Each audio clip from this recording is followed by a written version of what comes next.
You're listening to Talk Star Wars, a proud member of the Star Wars Commonwealth Podcast Network. Check us out on the web at starwarscommonwealth.com and take your first steps into a larger world.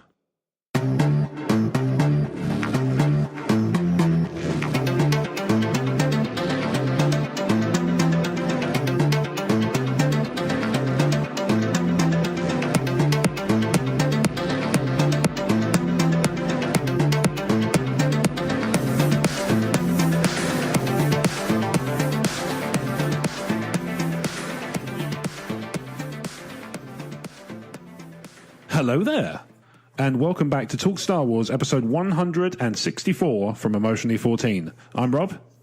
And I'm Brad. Hello there.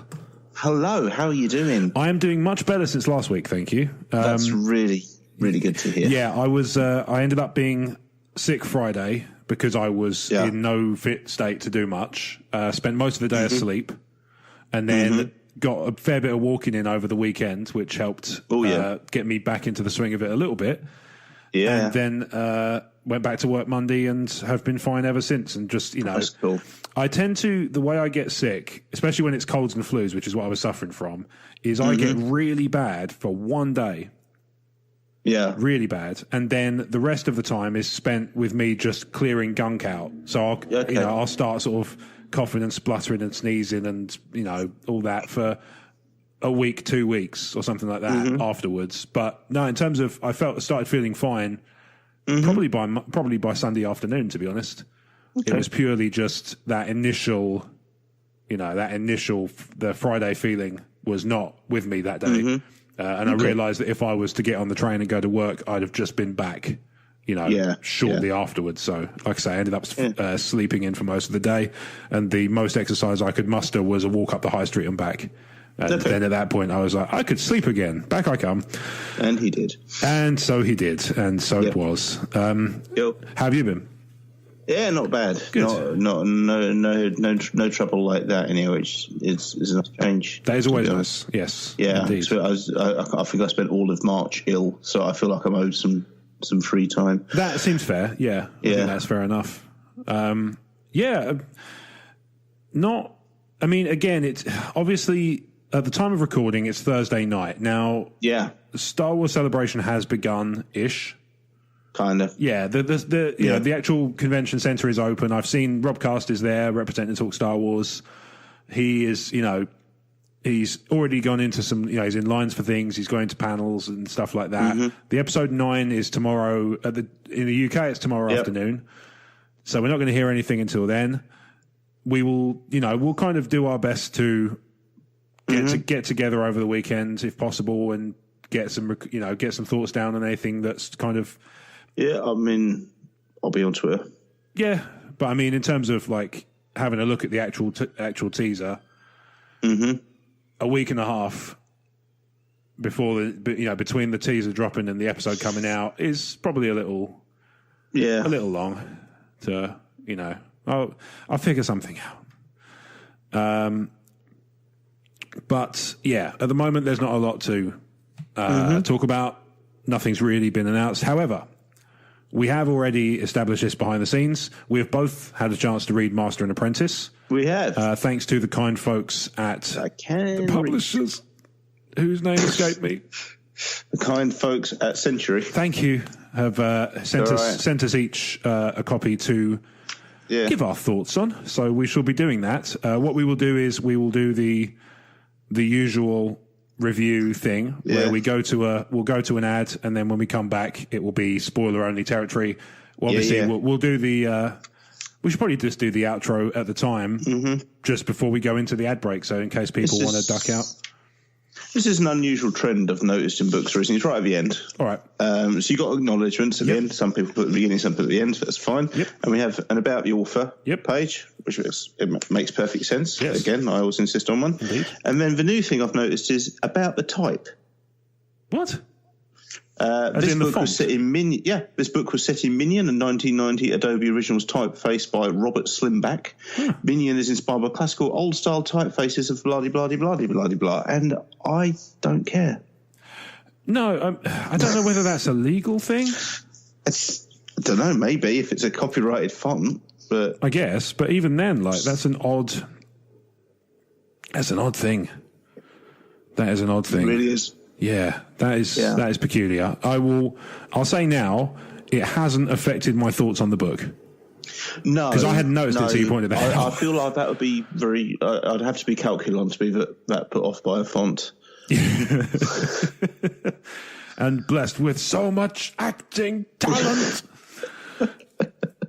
But yes, we'll do our, we'll go through our notes, which are extensive, and we appreciate everybody who has taken the time to write in this week. If you don't do that, we literally have no show. Well, quite. This is very much a listener-centric show, more so than ever, until there is more to talk about. Yes, which might be next week. Yeah, I'm really hoping I don't release anything over the weekend. Just call everyone's bluff. But you are a pillock. I mean... Yes, but that's not the reason. That's not why, but yes. Yeah. It's a reason, your point, but it's not the reason. Yeah, the point stands, however. So our first message, you may be unsurprised to hear, Brad, has come from Vesuvi this week. Hey. And Vesuvi writes, "Thanks, Rob." She does. "Hoping you stave off your looming illness." I did, briefly. Thank you. Thanks, Brad. Mm-hmm. Thanks, adorable Petri dishes. Oh. Yeah, no such joy for me. I didn't get, cuddles from a small person or anything like that. It was purely just a cold. It must have been doing the rounds at work. Nothing that exciting. Andy C's message about cobbling a new Star Wars personage out of bits from assorted characters tickled me to no end.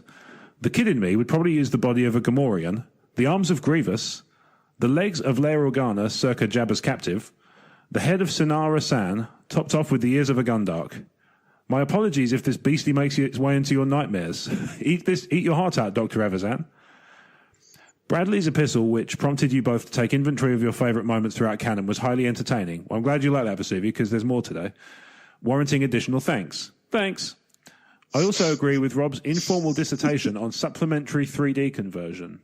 Okay. Uh-huh. Oh, yeah. It's better when it's not. Depth of field, yeah.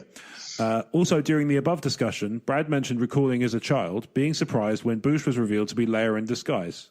That brought back a memory for me, accentuating an evolution in how folks seemed to be less sensitive to spoilers back in the day.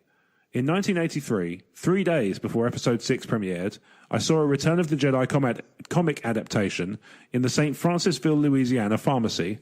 I purchased it, sort of expecting it to be a prelude to the movie, not the actual events from the movie, and read up to the point in which Leia removed Boush's helmet. And then I paused, thinking something like, wait, what if this comic tells me everything about the flick I'm about to see in 3 days?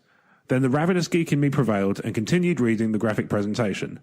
Nowadays, the makers and promoters wouldn't dare release material disclosing highly awaited plot elements aside from trailers, often egregiously spoilery or deliberately misleading. Things used to be radically different, kids. Got to roll with the punches, I suppose. As an aside, before I continue with this, do you remember when they did that with Phantom Menace? In what sense? Well, when the soundtrack was announced. It was a very. It's a weird thing. It's 20 years, but the novelization Terry Brooks. I think it was Terry Brooks. The novelization was out months before the film was. Yeah. No, and it was just accepted for if you're going to read the book, you're going to have the film spoiled. There was none of this. Oh yeah, we'll wait till the film's out to drop this kind of stuff. Yeah, I don't know. I don't know. One way is necessarily better or worse than the other. It's just a change in culture and sensibilities, I suppose. Yeah, I suppose so. But the one I was thinking of specifically is the episode 1 soundtrack was track listed. Yes. I want to say Amazon Qui-Gon's Noble End, or I think it was just the back of the CD. It was maybe that was it. I think. But I do know when Force Awakens soundtrack came out, if you pre-ordered it, it was just track numbers. Yes, they did that right up until the day, I think, and then when the movie comes out, they actually unveiled it. Now, I can understand why people would get upset about that, considering obviously you want to kind of. There's something to be said for. There's no other real way to do it with Qui-Gon. Because obviously Obi-Wan, he survives. Yeah, and he had to go at some point. Yeah, and you knew you weren't going to be able to get completely attached to him, but maybe you weren't prepared for quite how swiftly you had to get over that. Which is a shame, because Liam Neeson got a lot, I'm somewhat of a fan. Obviously the Taken movies are very enjoyable. I'm sure he's done other stuff. All sorts of things. But anyway, Vesuvi continues. She does. I'll do my best to write in expressing first impressions if we get an episode 9 trailer before next Monday, although I'll be very busy, out of town. Just my luck to be away from Chicago when Star Wars Celebration is occurring within walking distance from my flat, tending to a friend post-surgery. May the Force be with us, Vesuvi, Knight of the Commonwealth. Well, Vesuvi, look at it this way. While it is unfortunate that the celebration falls, the one that's in Chicago happens to fall when you can't be there, but what a lovely thing to do to look after a friend post-surgery. It's a very nice thing. So you should feel, you should feel good about that, I think. Mm-hmm. I think that's fair to say. Yep. So is there any kind of questions or anything from that? Nope. No, there's nothing like that. She's just looking forward to celebration, same as everyone else is. That is fair. Yeah, I get it. Yeah, totally. I mean, you can't really dispute that it's a popular thing. Yeah. So I'm aware of it. Yeah, exactly. Just because I don't enjoy cons and thus don't go doesn't mean I'm not aware of such things. Mm-hmm. These things happen. Yeah. So, it's... Vesuvi, thank you for that. So our next message comes from Phoebe, who hasn't written in a little while. Hello, Phoebe. But to make up for it, Phoebe has written in an absolute epic. Okay, cool. This should be fun. Yeah, so I might need to take a breath. Okay. Did you hear that? That was him taking a breath. Indeed. Kia ora, lads. Is that a greeting? It's Maori for orange cordial. Oh, that makes sense. I've been loving the chats on the last few episodes, even with the lack of title or news. Well, let me correct you there, Phoebe. Every episode has had a title. Yeah, every episode has news, even if it's just been what I've been up to with my toddler. Exactly, yeah. While the cup has run us dry. She said Han for the first time today. Oh.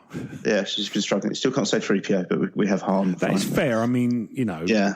Until she pops the monocle out, she's not going to be able to form the syllables necessary. Yeah.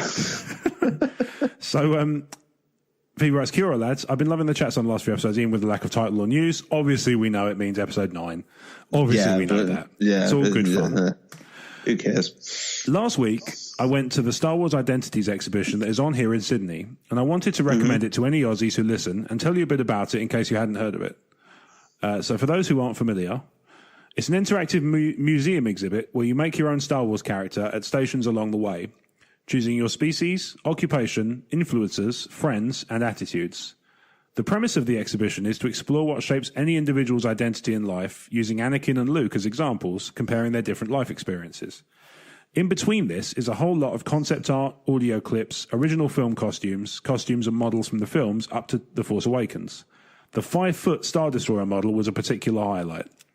Also, Padme's costume from the end of Episode 1, which is my favourite in all of Star Wars. A couple of gems I found out were that Yoda's eyes were based on Albert Einstein to make him look as intelligent as possible. Yeah. Also, Luke's original name was Starkiller, and at one point, George Lucas considered making him a girl. There was concept art for this. You guys might know this already, but I found it really interesting. Yep. We didn't know that bit, but it stands to reason. Yeah. My character ended up as a blue Jedi Ewok who grew up on Endor. Well, I mean, if you're going to grow up anywhere, I guess an Ewok makes sense. Yeah. Grew up on Endor, looks up to Obi-Wan Kenobi, as do we all, and is best friends with a Kaminoan senator. Seems feasible. Totally. Sure. I mean, as Star Wars goes, they've had sillier things. Yes. Yeah. That's undeniable. I also have a bit of a long yarn, having saved up some thoughts from the last few weeks. Okay. Regarding the missed opportunity Star Wars toys, I have to share the first thing that came to mind, which is in terrible taste. Anakin and the Sand People Village Lego set. I think that's a good idea. Yeah. I think if I were Lego and I was like, what's a way we can ship missing like loose arms and legs and, maybe we've got bits left over. How can we ship them in a way that people will pay for? Now, on the one hand, they could get into spares, which they do with bricks and stuff. But on the other hand, Anakin and the Sand People Village Lego set. Yeah. So I think that's a good, I reckon there's at least 2 people who'd buy that. Yeah. And as many, if the internet has taught us anything, it's that two better people... selling some of our merch, to be fair. Yeah, I think that's not unreasonable to say. Yeah. And, if the internet has taught me anything, it's that two people should always be catered for. Yeah. Remember V14 Toffee Hammer? Still sitting on 100 of those. Truth. Also, perhaps an animatronic Porg alarm clock. But I would actually buy that. I feel like that's probably already a thing. Yeah, I think there probably is something like that. There's certainly the toys, aren't there? There's the ones that you can press and they make the sort of noise. Yeah, that sort of noise. So that's definitely, I'm pretty sure that's a thing. So alarm clock is not a big jump in, although I think the only thing that makes me wary of it is I'm not convinced I would enjoy waking up to it. No, I know what you mean. It would be quite jarring, wouldn't it, to just have it go in your ear? I mean, what's a good Star Wars thing to wake up to? Natalie Portman, I guess.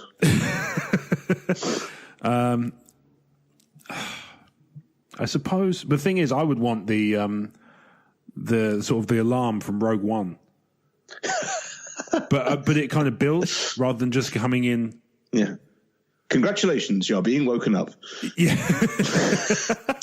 Congratulations, this is your wake up. Tea's made is what you need. Yeah, when you hit the snooze, it goes, I find your waking up vague and unconvincing. Oh, man, yeah, see, I want this now. Yeah, see what I mean? This would totally work. Regarding the music discussions from a few weeks ago, I'm really into film scores and really notice and remember music in movies. The first time I heard Ray's theme, I was instantly reminded of Harry Potter and the Prisoner of Azkaban when the choir sings at the opening feast. I would have to go back and listen to that. I'm not the biggest Potter fan. I vaguely remember it, and I sort of see what she's driving at. Like, I can what I can vaguely remember of it sounds kind of, it's got a similar John Williams cadence. Did a lot of the Potter stuff, didn't he? Yes, I don't think he did all of it, but he did a lot of it. A decent chunk, yeah, if not all. Then so he did the Harry Potter. So he must have done the first movie at least. He definitely did the first movie. Yeah. I'm not world. I don't dislike Harry Potter, but I've seen all the films once and read all the books once, and that was enough for me. Yeah. But I'll have a look at that link you've sent us and take a gander. Yeah, cool.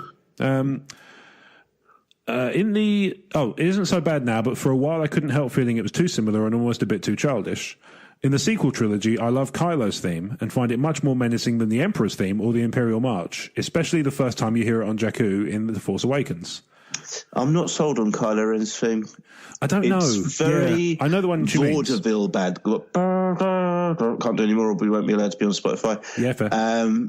It's very pantomime villain to me. Okay. And there's a lot of that kind of Saturday Morning Pictures vibe in Star Wars, but it kind of ties into what you've said before about the lack of subtlety in the sequel trilogy. And it's just that type of music you can picture him twirling his moustache to. It's very overblown, whereas I think Palpatine's theme is hardly there and insidious. Yeah.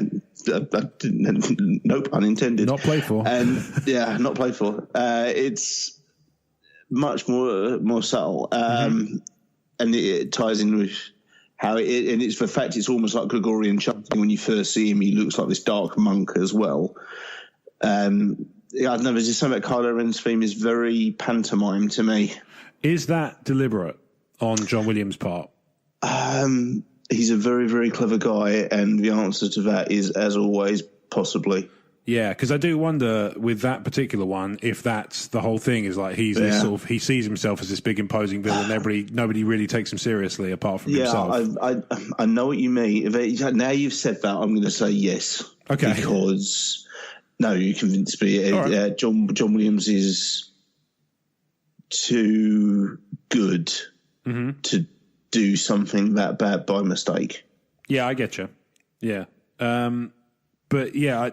It's like when Nick Cave does something ridiculously and stupid and over the top in his lyrics, as he's wont to every now and again. Yes. He's too good a lyricist for that to be anything other than intentional. Right. Yeah, I see what you're saying.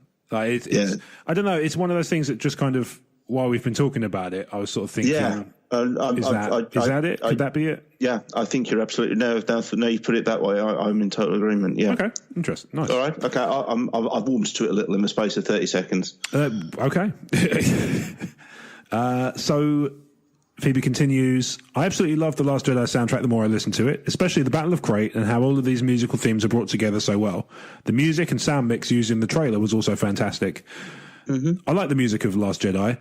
The only thing I've said about it in the past, I know, and I still stand by this, is I think that it relies too heavily on the old songs. But the new pieces are fantastic. I agree. Yeah. But it just seems like there's a lot of fallback to the old stuff, which is understandable given the subject matter, but it's just noticeable. Yeah, I get it. But it's fine. I mean, the sound. I mean, the sound and the visuals and stuff in Last Jedi is nothing short of superb in many places. Absolutely. Phoebe continues. I'd say all three trilogies. Sorry, say again. She does. Okay. I'd say all three trilogies are on par music-wise, with certain tracks standing out in all three. Overall, I'd say Duel of the Fates and the endings of Episode 1 and 4 are my top picks. Cool. Okay, nice. Yep, down with that. Good choices. Regarding the identity of the Phantom Menace, I always just thought it was Darth Maul, purely because they spent the movie trying to figure out who he is. I think my 11-year-old impression just never changed. Okay. Fair, yeah. I mean, ultimately, we established when we talked about it a few episodes ago, there is nothing to say that you're wrong. No, exactly. That was interpretation of the title. Yeah, there's clearly not a lot of clarity on this particular point. No, it's open. It's vague and open to interpretation. That's fine. Yeah, like much of the certainly no one would ever say you're wrong for thinking that. No, indeed, we certainly wouldn't. No. Funniest bits in Star Wars. I think mine will be different from everyone else. All right, hipster. As Star Wars is something I watch with my family, there are two bits that my sister and I never fail to absolutely lose it over. The first is the line, negotiations? We've lost all communications. And what about the Chancellor's ambassadors from Episode 1? Something about the whininess is just too funny. Maybe sibling humour is just weird. As somebody with sibling, I would say yes. Yes, it is. Yeah, I'll go on then. In a similar vein, Luke's, but I was going to go to Toshi Station to pick up some power converters, also causes the same reaction. I agree sorry, go on. Remember last week I mentioned I'd listened to the radio broadcast? Yes. Yeah. That line's different. Oh, okay. I was going to go to, he says to Uncle Owen, I was going to go to the Toshi Station to pick up those power converters you ordered. Ooh, okay. So, maybe he's not all that whiny. He's actually trying to do his best for Uncle Owen, who's ungrateful. Well, quite so, And that would have been I feel like that would have caused Luke's the stigma of Luke being whiny to persist less over time. Well, I think the radio broadcast was 1978, so maybe that was a reaction to some interpretations of his character. I guess did that that's entirely possible. Yeah, de-winify him. Yeah, it's a word. Sure, I see no reason to disbelieve that. I agree also that That's Not How the Force Works is an absolute classic. Yeah, boy. Finally, thinking about the poster that was leaked, I would absolutely love it if Lando's daughter, which apparently is a thing. Well, enough people have said it, but it's true. Yeah, it's certainly a theory that's doing the rounds. New Kylo Ren from when he was Ben Solo. It could add some much desired backstory and character development, and maybe she can help Rey turn him to the light. It's a long shot, but I think that could be a cool twist. No, it's perfectly cromulent. Yeah. I see no reason why that couldn't work, because, even though we didn't see him on screen in episode 7 or 8, the theory is that Lando's been doing the rounds, because he's in Battlefront 2.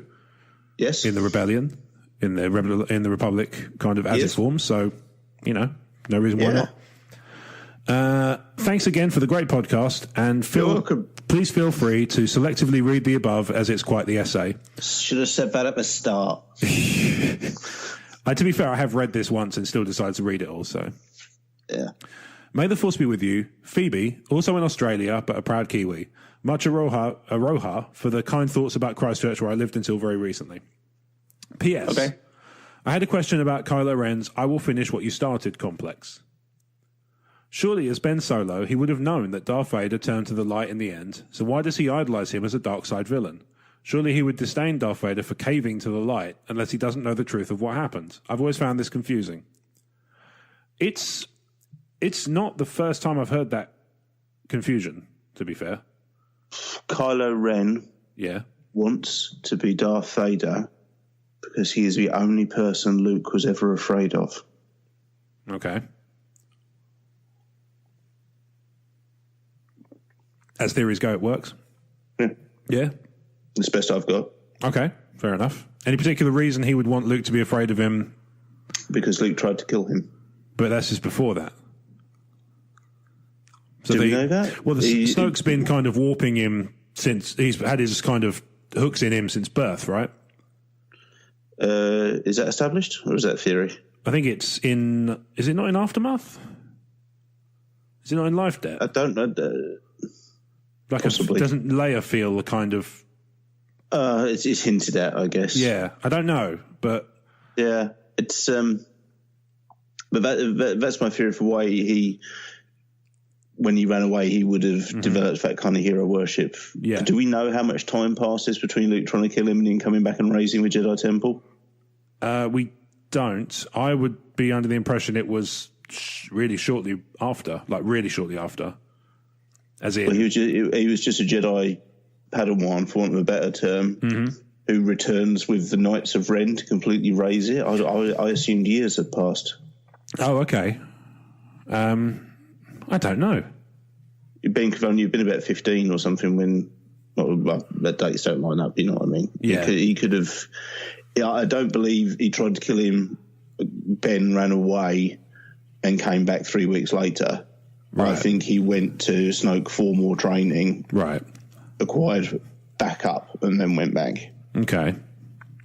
Yeah, I don't know is the answer. I don't think they've ever established that for sure.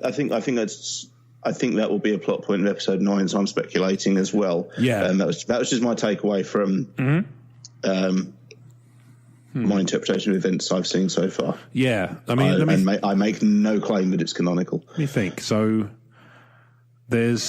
Bloodline establishes that about 6 years before Force Awakens, Ben's probably now just finding out that Darth Vader was with his grandfather. Possibly, yeah. Right. So before that, he doesn't. Well, Leia doesn't think he knows. Leia, we think that's how he works it out, don't we? Yeah. So Leia doesn't think he knows, unless he's found out, from elsewhere, which I suppose is possible. Yeah. So maybe Luke didn't tell him. I wouldn't have thought. Well, I mean, I don't know. That's probably why he feels so betrayed. Yeah, I guess very possibly. Yeah, I don't know is the answer. I mean, yeah. So there's Bloodline. Who knew that keeping secrets around father figures would be a key touchstone of the Star Wars saga? I know, right? It's weird. Yeah. I don't know. I'm trying to think beyond that. So Bloodline establishes that 6 years before, Leia is of the opinion that Ben doesn't know his heritage because nobody does until that point on a galactic scale, right? So unless Luke said something, it's never been established to him until that moment. Yep. So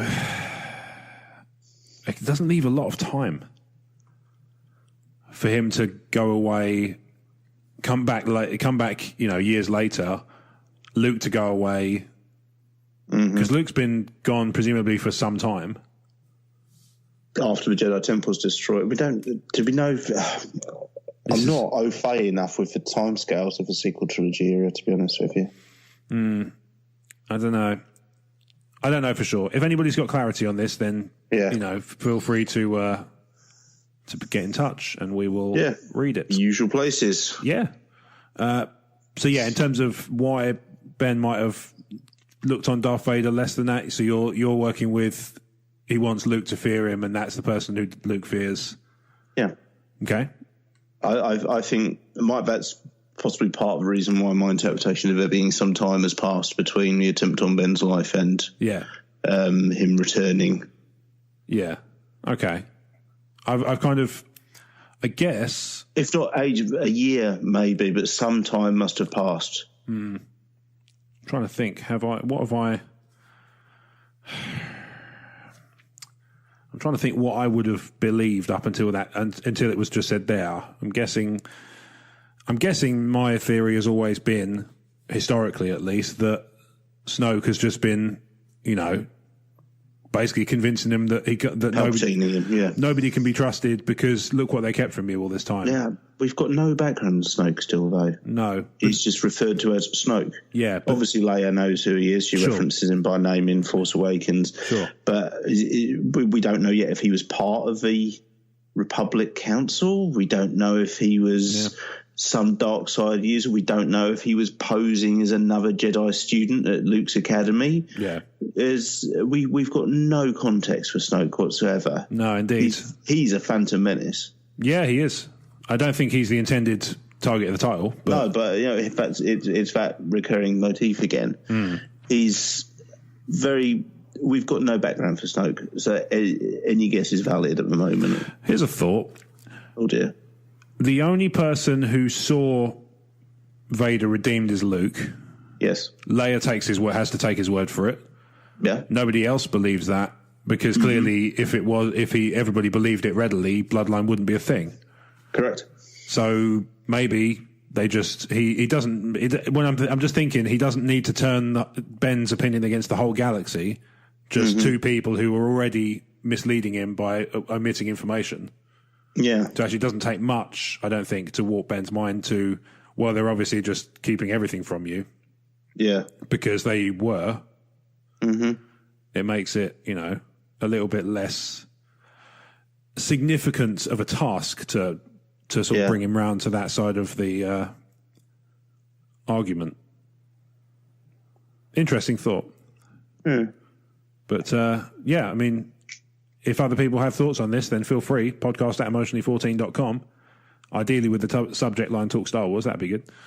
Yeah. Phoebe, apologies that we can't be more decisive on this particular point. Yeah, but we're bickering. Yeah, well, it's fine. We're allowed to disagree. It's what we do. Yeah. We're not even disagreeing. We're both just kind of going, sure. So, continuing from last week, so we got an epic question of the month from Bradley. We did. It was great. I loved it. And I was tempted, at the time even, I thought, I wonder if this can stretch over the whole month. And this is the test. So we're doing that now. So last week, to recap, we had 5 of our favourite things from Star Wars. Yes. This week, there are 5 more. Amazing. So, I love Star Wars. Favourite Star Wars collectible or memorabilia? That I own. I guess that's the implication, but I mean, you can do your favourite piece generally, and then the business. Let's do what you own first, and then kind of generally. I have a tattoo of the Mandalorian war banner. That's pretty cool. Is that collectible? I mean, I've got one. Sure. I just feel tattoos are quite an individual thing. All right. Would it be fair to say? I didn't get it individually hand numbered. This is true. This is there's no certificate. I have the animatronic Sith holocron that contains the Book of the Sith. That's pretty cool. Yeah. So, that's really nice. That is nice. I'm not one for stuff.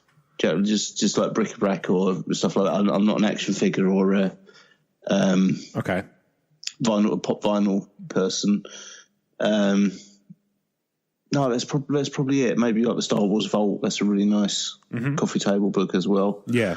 I've got a few books and stuff which I really like, but I don't tend to go for like maquettes or lithographs or anything some like that. Some of those maquettes. They're lovely, but I will always find something I'd rather spend the money on. Yeah. Even if it's just to overpay my mortgage or something. I'm trying to think what my pick would be. Is it Hall of Gits? Hall of Gits. The Hall of Gits is a fine piece. So for those who are coming to this for the first time, my Hall of Gits is my small collection of Black Series figures, which is mostly villains. Lovely. So I think I have 5 or 6 now. I have Tarkin, Vader, Revan, Krennic. Oh yeah, because Krennic was the first one, wasn't it? Mark Airy got it for me. He's a git. not Mark Airy, Krennic. Yeah. Just just to be clear, I didn't want. You know. Yeah. No, I was very grateful for that. Krennic, Thrawn, Vader, Revan, Jaina Solo, and I've got the Solo era Han Solo, the ordinary and Han Solo. Is he a Git? No, just the definition has been expanded a touch. I mean, he's a bit of a Git, I suppose. He has his moments, sure. Yeah. Jaina Solo, not so much. Sword of the Jedi, a little bit temperamental, I guess. Yeah. You know, it's like Darth Vader's class as a Git. That's wonderful. I think that's the least you can say. Yeah, I know. Wouldn't it be lovely if that scene in Revenge of the Sith has gone and said, "Rise, Darth Git." Thank you, my master. And because you could have said so much worse. Oh no, yeah. Pablo, if you're listening, I wish I'd said. Damn it! I could have said. Pablo, give us a Darth Git. Yeah, Darth Git. Yeah.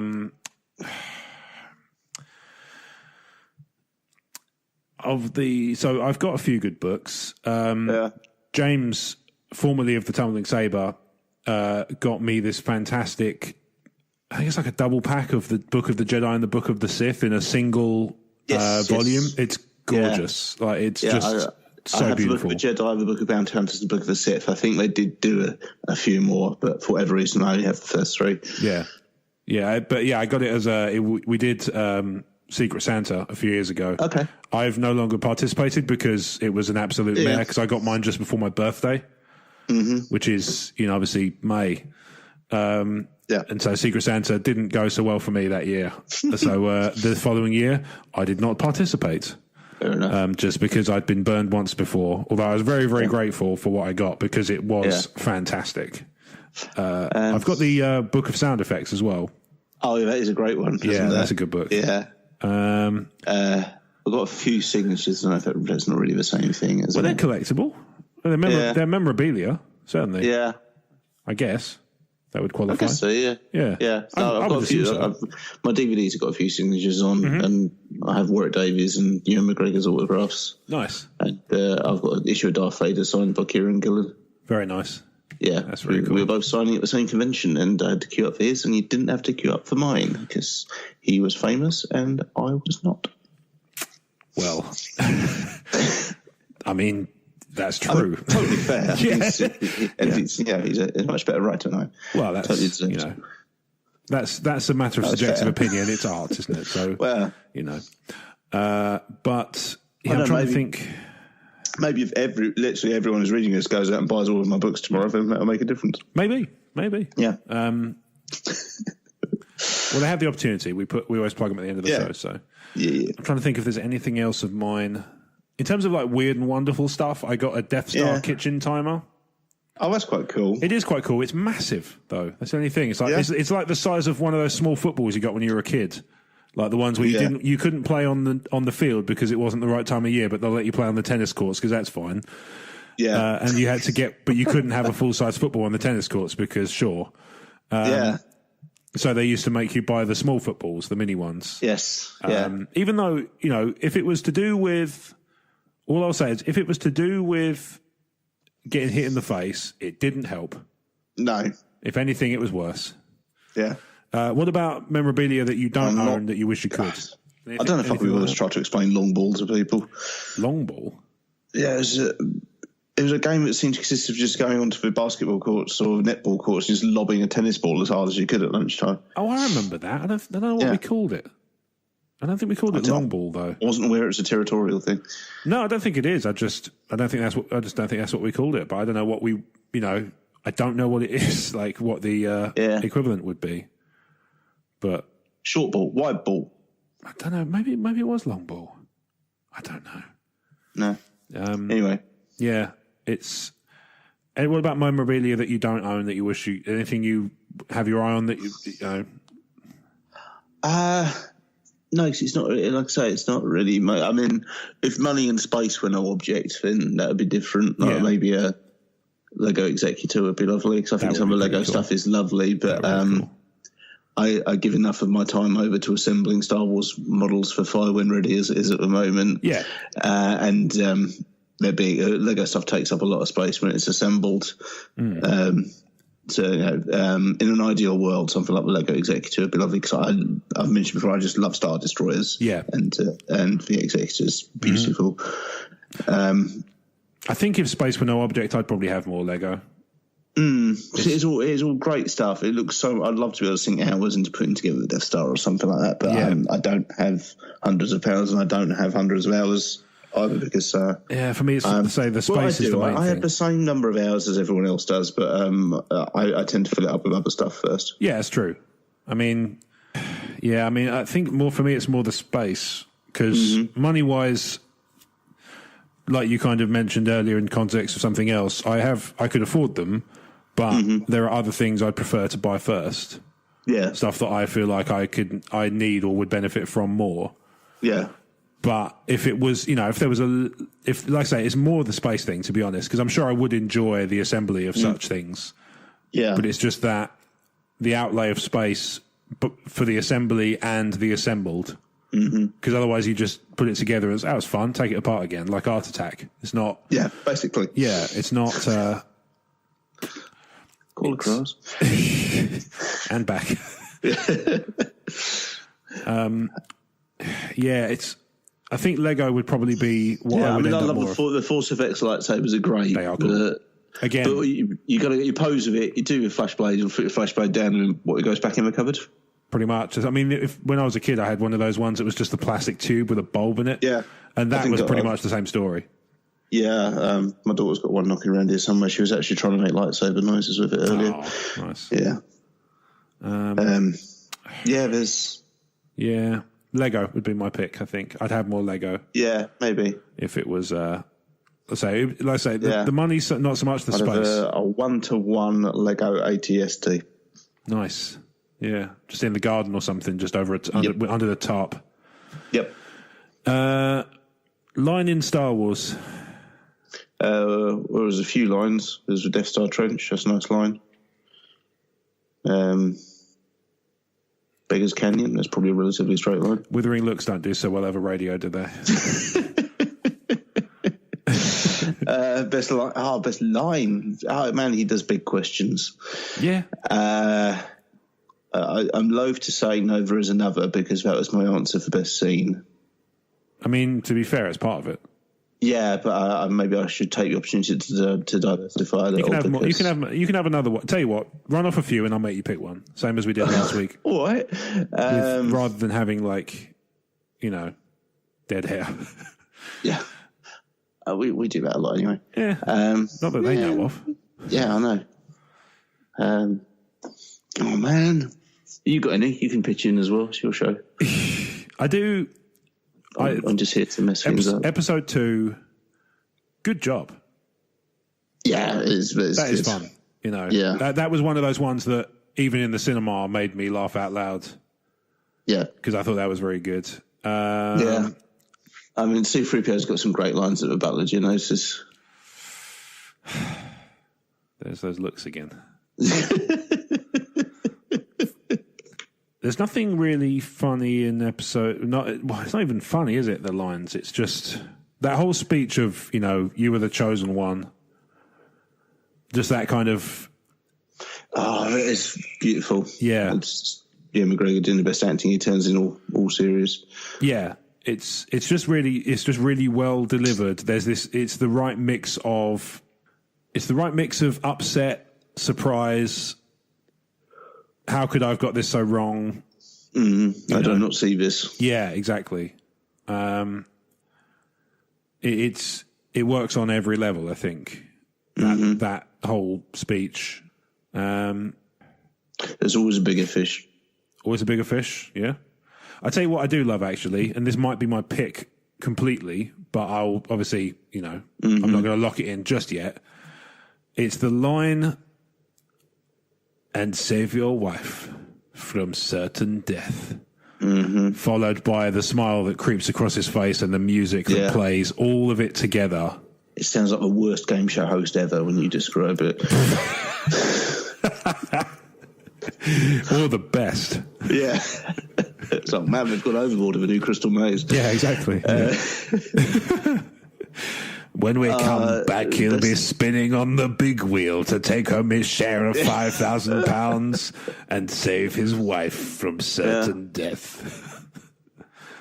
Oh, it's beautiful. Oh, that is good. There's so many good Krennic lines. Yeah, anything Krennic says, to be honest with you. Yeah. Just the like you say, it's beautiful. Oh, here's Lyra back from the dead.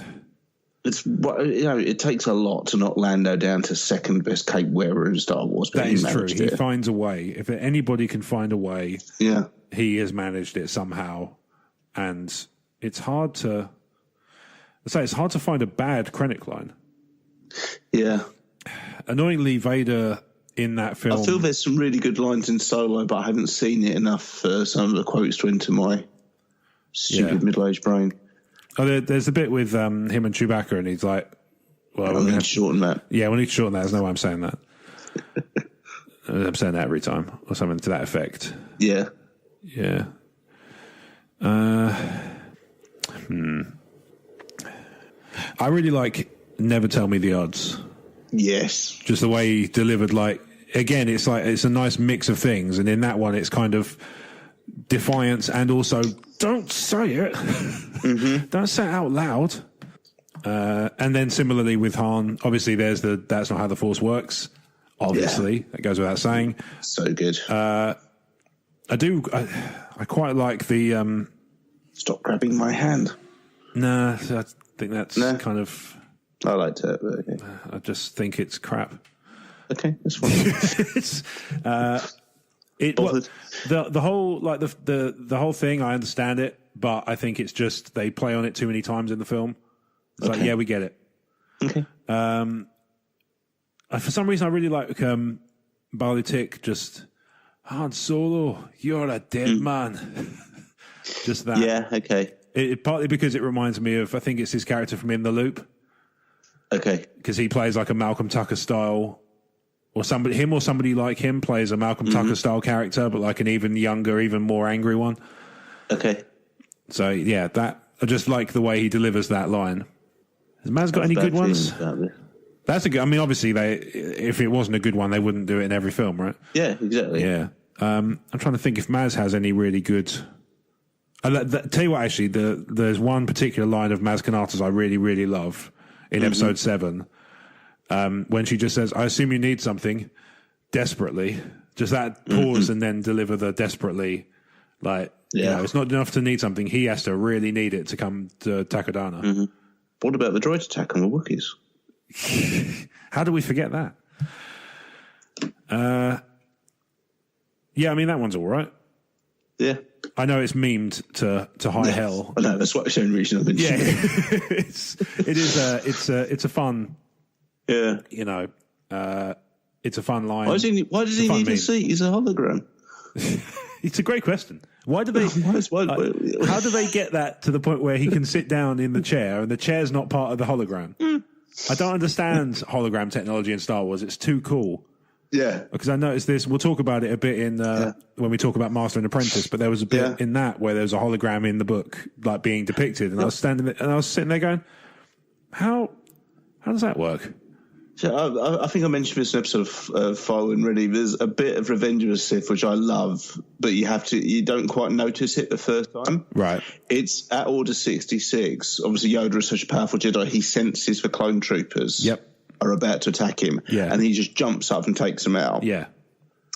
The two Wookiees standing with him have no sense of that because the clone troopers don't actually do anything. He just gets the sense they're about to. Yeah. So for all these Wookiees know, for no reason, Yoda just jumped up and decapitated his two friends. Yeah, it's a fair point. I mean, do they... So I suppose we should do what he says. Yeah. Do you want to tell him? Yeah. It's just wonderful. Like they just they just growled at each other. I feel like if they did that film again now, one of them you'd see them growl to each other with subtitles along the bottom, and it would say, "We should probably do something about that. Do you want to tell him?" Or something to that effect. Yeah, that is the German sentries in Kung Fury. Yeah, or I know. Say the Steve Coogan.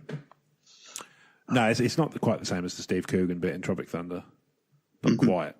It's got the same kind of like what just happened. Okay. Element to it, but it's not quite the same thing. So actually, kind of. Anyway, that's our favourite lines. I'll go for literally anything K2 says. I'm going to go for the. That's a really good shout.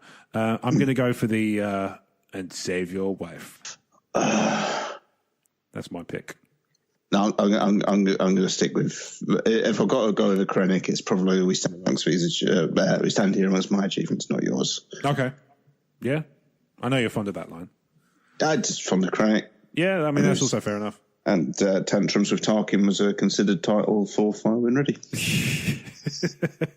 Grand Moff Tantrum. Yeah. Right, next one. Imperial installation. As in just a building or a fortification? I guess it's just like any kind of where you see the Empire on a planet, I guess. Vader's Castle. Vader's Castle is awesome. That'd be one of those. If I had the space, the Lego Vader's Castle would be 1-to-1. Yeah. Well, yeah, that's definitely for sure. If it was space was absolutely, you could live in it. If space was absolutely no object, then absolutely. Yeah. But if it was, even if space was to the point where I could put some Lego sets out, Vader's Castle would be there. Because that one is particularly That'd be meta, living inside a Lego Vader's Castle surrounded by other Star Wars Lego items. That would be pretty cool. Living inside, and you go out to commute in an ATST.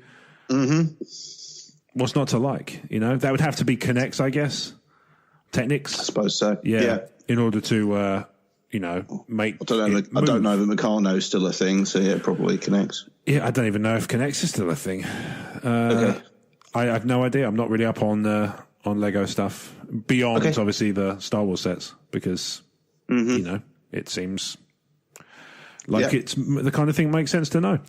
Yeah, but I'm gonna go Vader's Castle as I'm going to concur with that one. Beyond that, you don't really see a lot of them, do you?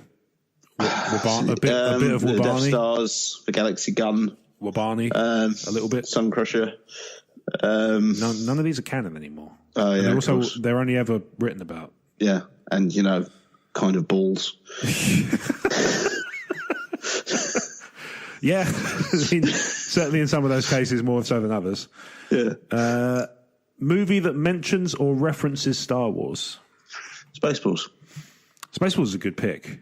I mean, Spaceballs is going to be my pick purely because Star Wars or not, it's easily one of my favourite comedies ever. I think it's from as a comedian from a technical standpoint, the writing in it is absolutely flawless. It is a great one. And Mel Brooks says the funniest thing he ever wrote was the bit where Colonel Sanders and Dark Helmet are watching back the earlier part of Spaceballs movie and end up catching up with her own feed. And Elwick says that he thinks that's the funniest thing he's ever written. Man, from a technical standpoint, it's one of the funniest things anyone's ever written. That movie is excellent throughout, but that bit in particular. That is just like, I mean, breaking the fourth wall is a very, very common thing now. A lot of places do it. That was genuinely quite new back then to use fourth wall breaking for comedic purposes. Yeah. You didn't really get that. No, I guess not. There would have been stuff that did it Deadpool was already a thing, wasn't it? Airplane kind of spoofed stuff, but it didn't break the fourth wall like that does. Not like that, no. I don't even know if it breaks the fourth wall, does it? No, it just kind of references other movies. Yeah, it doesn't. Nothing doesn't. It's not like the movie Airplane exists inside the movie Airplane. No, exactly. Which obviously Spaceballs is. It's just flawless. Yeah. And the John Hurt cameo, Rick Moranis playing with his dolls. Okay. Yeah. The improv scene, Rick Moranis playing with the Spaceballs action figures is brilliant. I didn't see you playing with your dolls again. I have a personal soft spot for fanboys as well because it's probably the only time a movie felt like it was personally made for me and my friends. Okay, I don't know if I watched. I've seen it. I remember thinking it was. I remember enjoying it, but it's not stuck with me at all. No, okay. It's not kind of stuck in my head. It's not penetrated into my memory in any great kind of capacity. Okay. It's weird. Yeah. Maybe I saw it too late in, Maybe. I did see one that referenced Star Wars the other day. I watched Austin Powers 2 for the first time in what must have been a decade. Okay, yeah. And there's a bit in there that references, because he's wearing a spacesuit and he there's basically the whole build up is that he's accidentally keeps playing with the microphone on his spacesuit. Okay, yeah. And then he you can hear it, and he accidentally turns the bass up too high, and he says, "I am your father." And he goes, "Really? What? No, not really." I can't. I remember the trailer. I can't break it up. The trailer for that was, if you only see one movie this year, make it The Phantom Menace. But if you see two, go see Goldmember, or not Goldmember, Spy Who Shagged Me as well. Yeah, exactly. It's dated. It's quite dated, because obviously it's like 19. I want to say 97 or 99. No, it's 90, it must be 99. Because of that trailer, yeah. I'd say 99. Yeah, but yeah, I thought it was. I really enjoyed it still. Even it's been a while since I've seen them, but I always enjoyed them. Yeah, I think Goldmember makes me laugh the most, but it probably is the weakest movie because it relies on the other two so much. Yeah, I know what you mean. It's like it's very referential, whereas the other two can stand on their own. There's a wonderful fourth wall break in Austin Powers 2, where they're talking about, because obviously he's time traveling. Yeah, and he says, "Well, what happens if this happens?" And oh no, I've gone cross-eyed. And Michael York just turns to the camera and says, "No, he doesn't." He just looks at Austin and goes, "I suggest you put it out of your mind, Austin, and just try and enjoy yourself." And he just then turns to the camera and just goes, "And that goes for you too." And then I just love that his name's Basil Exposition. What a brilliant name! But yeah, that's probably the most recent one I've seen that sticks in my head. I'm trying to think of another one.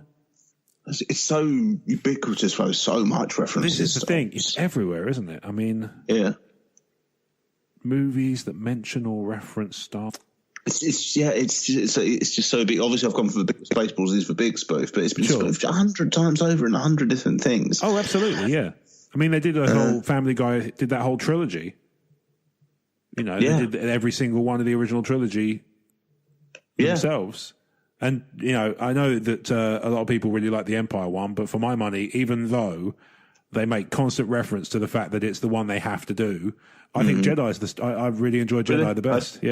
I seem to. I'm going to have to go back and revisit them. I can't even remember a lot about them, apart from the Chicken's Boba Fett.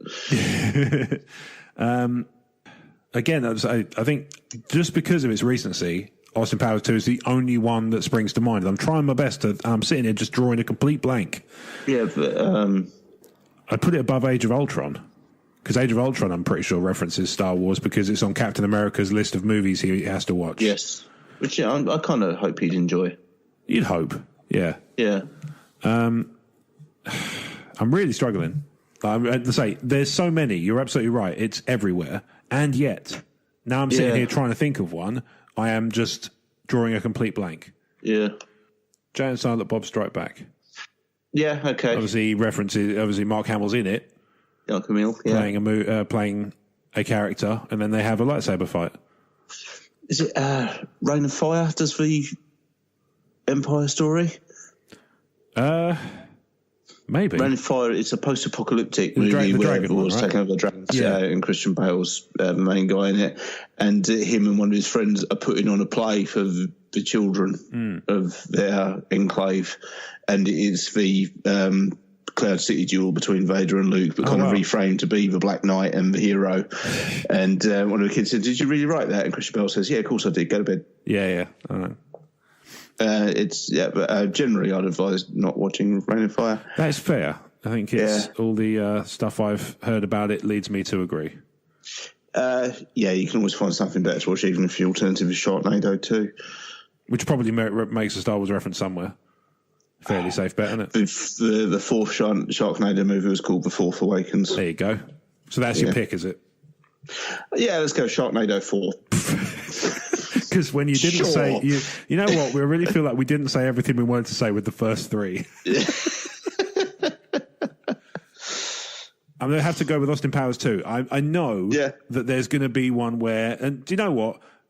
people write in this one because Definitely I know Spaceballs. I've missed dozens. I know I have, and I want to. And I'll bet I'll read them off, and I'll just go, "Oh, of course, oh, man." I... Definitely Spaceballs for me is my winner by a country mile. Yeah, fair enough.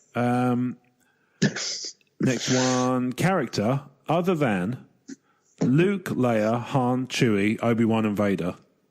Krennic. Yeah, I like that. I really like Cassian. I've been finding myself warming to Cassian more and more every time I watch Rogue One.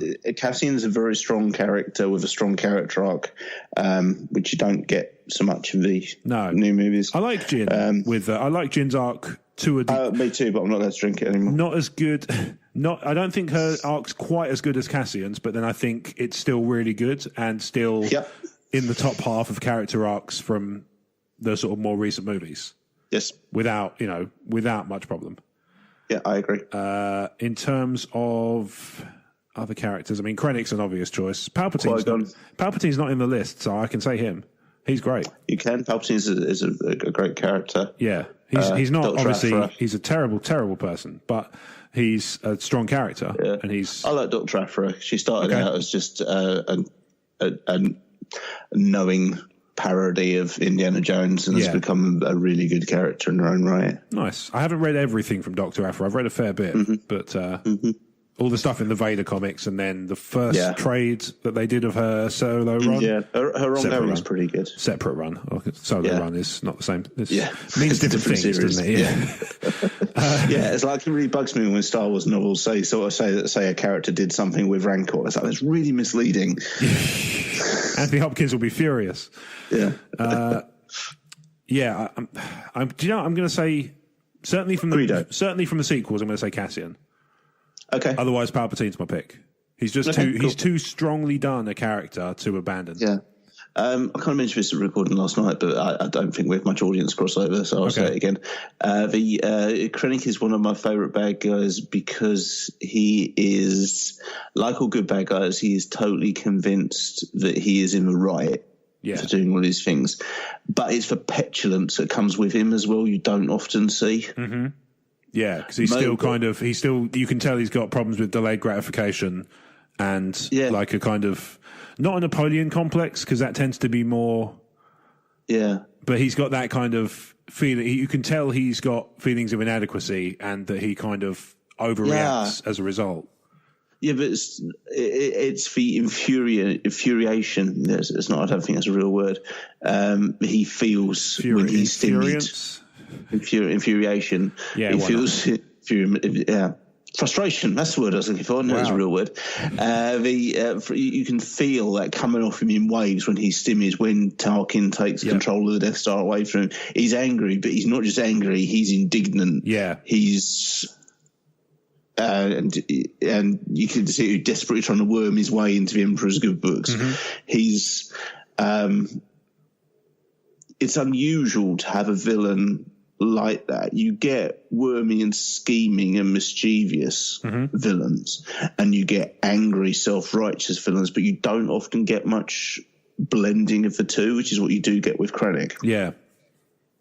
No, I can see that. I totally get what you mean. I agree.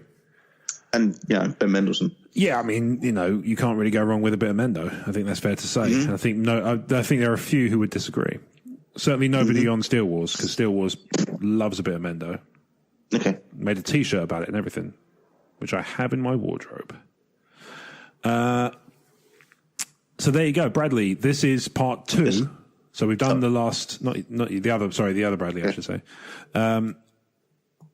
So Bradley, thank you for the original email, and obviously, hopefully, you've enjoyed part 2. I'm interested to know Bradley's thoughts as well, because I don't know that we got those. Did we? I don't think we did.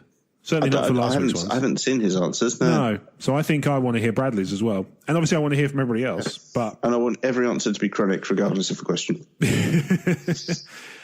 So our last email for this week comes from Mark, who otherwise goes by the name The Bantam Menace. Love it. Yeah, it's great. And it does have a story behind it, which he touches on in the email. So he writes, "Greetings, exalted ones. Hope you are both well. I'm the Bantam Menace. Bantam is the nickname of my football team, Bradford City. First, I love your show. So easy to listen to, and it really passes my journey to work each Monday. I've tried others, but for some reason, the American ones have a habit of saying sick all the time. What is that about? I don't know. Apologies if last week was your first show, Mark, because I mentioned being sick more than once. Yes. But I assure you it is the exception rather than the rule. Just wanted to say thanks for widening my knowledge of Star Wars. So I have a couple of points for info and or discussion. Okay. You spoke the other day about how powerful Vader was as shown in Rogue One. If you have a chance to read Lords of the Sith, you'll see how incredibly powerful he is. Yeah. You've read that one, right? Yeah. It's just a recommendation if you haven't. Okay. All right, I see. Yeah. Yes, I have read it. It's it was one of the first of the new canon books. I think it might be the second one after the Rebels, A New Dawn. I thought Tarkin predated it briefly. Oh, no, you might be right, actually. Yeah, they were very close, I seem to think. One of them, I can't remember which one it was, but whichever one came out first was so close to the cutoff that I wasn't sure. Kenobi was just before the end, last of the Legends ones, yeah. But it was like they'd announced it was going to be non-canon before it was published. That's how close it was. Yeah. You said that Darkside Luke overpowered him in Jedi, but I have a few issues with this. We never really saw Luke powerful. We got a few glimpses, but nothing that would match Vader. In Jedi, Vader was very conflicted and I think emotionally broken. You can see that on Endor after Luke says, "My father is truly dead." Vader seems to lose his strength then. So rather than be beaten by Luke, I think it was that he couldn't kill his son. He had had enough of the pain and all that he had lost. Let's be honest, he was in his prime and younger than Dooku, who could do somersaults and jump around like an Olympic gymnast. I always found it confusing that Luke did beat Vader, but this seems to be the only explanation. Luke wasn't powerful enough to beat him, but instead Vader had given up. Thoughts? No? So just thinking just processing. That's fine. Because I'm not sure how much I agree with that, but at the same time, it's difficult to argue with. If it's just another interpretation of the art, I guess. That's fine. So I was just thinking it through. Sorry. Yeah. That's fine.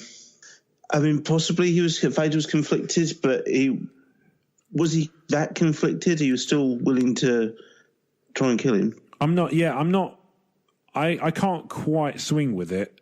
No. Because for me, if nothing else, the bit that Luke says, "My father is truly dead," and the bit where Vader turns to the light, they're quite far apart. Yeah, there's a lot happens in the meantime. Now, I realise, obviously, that could be minutes in real time. Yeah. It doesn't have to be a long time passing, just because it's a decent chunk of time passing in the film. Plus, what happens directly before that is Vader goads Luke by threatening to turn later to the dark side. Yeah. That's not the actions of someone who's given up. That's the action of someone who's still determined to turn Luke to the dark side. Yeah. I don't know about that one. I've always found that's the kind of the moment we see Luke just kind of hand himself over to the possibility of opening up that door. Yeah. And granted, he doesn't open it for very long, which is fair. And Mark's not wrong about the fact that we see if you only get it for a few glimpses. Yeah. We don't necessarily see the full kind of extent of Luke's potential. I don't know, though. I think it's a bit of... I think that probably over time, the Vader thing might... that conflict might start to be working its way in, but I don't think it's that immediate. I think it's. I think it takes longer. Yeah.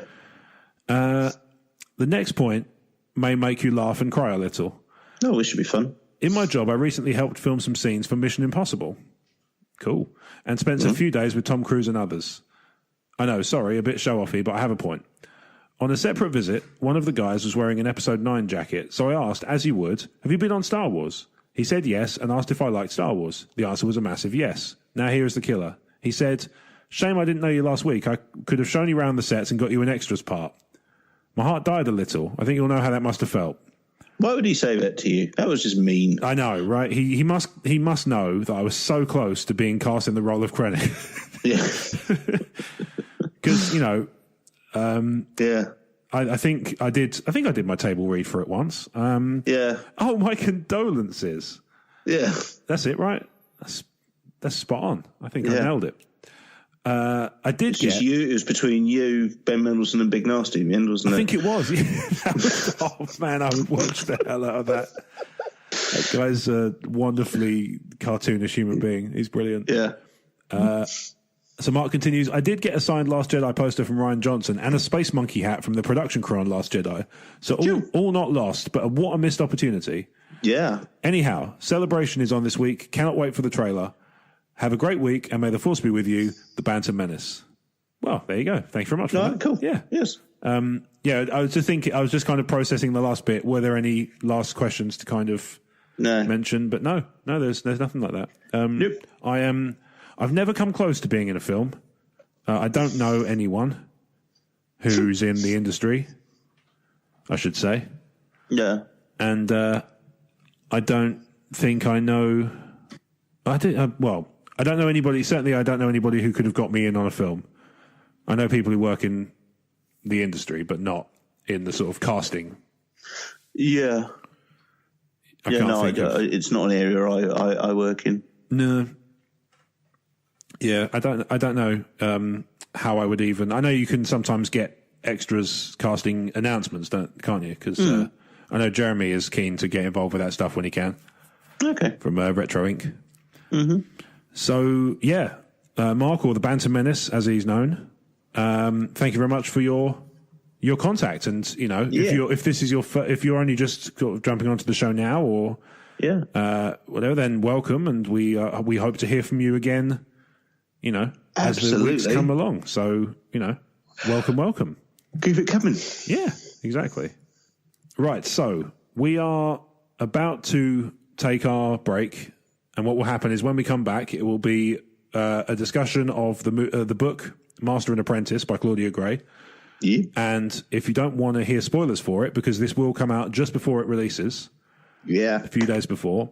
So if you don't want to hear spoilers for it, then this is the time to jump off. So so I'll do the little sort of condensed version of the outro now. If you've enjoyed the show, subscribe on all good podcast places, Twitter, Facebook, Instagram @Talk Star Wars. Brad, where can people find you? If you want to be my friend, you can add me on facebook.com/BradHarmerBarnes. But if you'd like more of a cult leader type status and want to be my follower, you can find me on Twitter and Instagram @RealBradHB. And if you want to help me pay my mortgage, you can buy my books on Amazon. How much are these books? Surprisingly expensive. I need to sell quite a lot of them. It's surprisingly expensive. 1-to-1 Lego ATSTs ain't cheap. That's true. They ain't. So you can find me on Twitter and Instagram @RobWadeVision, and we're part of Emotionally14.com, Emotionally14.com, Emotionally14 on Twitter, Facebook, and Instagram. If this is you jumping off, then we'll see you next week.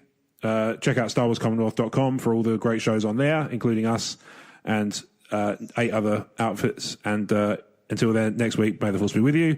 After the break, Master and Apprentice. Yeah. Hello there. If you're listening to this message, it means that you wish to hear our thoughts on the new novel, Master and Apprentice, from Claudia Gray. Yeah.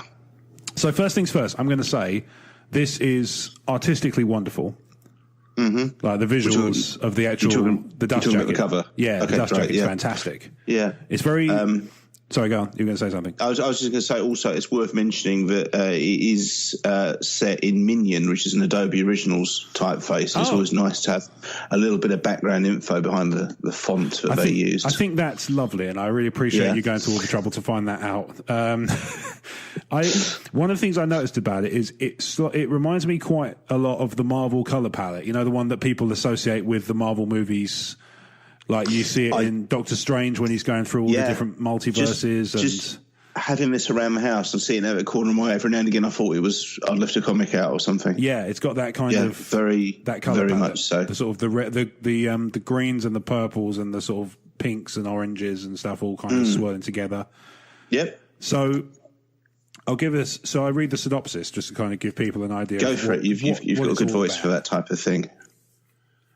I'll read I won't read the little thingy, little paragraph. Yeah. A Jedi must be a fearless warrior, a guardian of justice, and a scholar in the ways of the Force. But perhaps a Jedi's most essential duty is to pass on what they have learned. Master Yoda trained Dooku.